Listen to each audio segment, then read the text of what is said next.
Do you get a sense they're likely to trade up, trade down? Is one more likely than the other, or is either likely?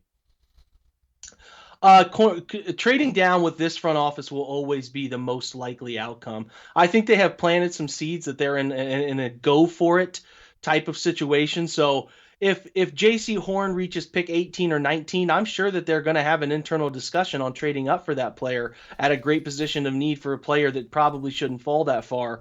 They will have those discussions. But at the end of the day, I think the highest percentage is that they sit at pick 26 and pick a player. The next number down would be that they trade back.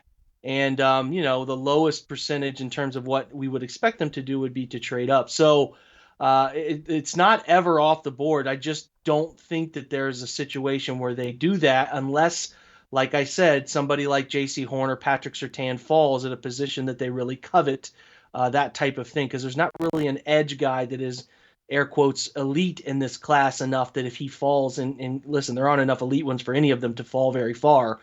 So they could definitely do that. Now, if somebody like Jalen Waddle, the wide receiver from Alabama, slips and falls a little bit, maybe they can move up to get him. But I just don't see it. It seems highly unlikely. And to be honest, what I've grown accustomed to thinking about here is that a lot of the players of picks 25 to 45 are pretty similar. And I think we're going to talk about this a little later. And that's why I don't have a real big problem with trading back and collecting some capital this year, another second or third, or even getting another second or third next year. So a lot of interesting options on the table when they get up.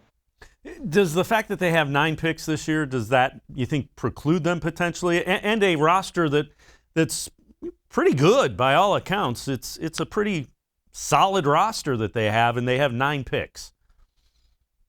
Yeah, I think people kind of get carried away with the 9 number. I mean, any pick in the 200s, Dave, is like it's a lottery ticket essentially. That player's probably not going to make your roster unless your roster's pretty weak, unless you hit on a guy, and that happens every now and again, but it's not that normal. So you really have 7 premium picks. And if I look at the Browns roster, I certainly see I could find 9 players who I think are uncertain to make it. Are they okay players? Are those 9 players as bad as the 2017 bottom 9?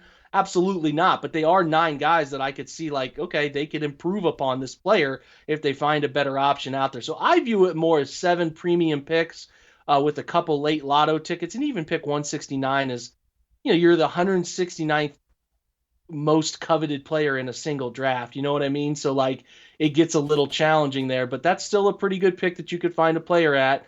And I think that they want to get somebody there. So I view it as 7 picks and then a couple lotto scratch off tickets that maybe they could find something there.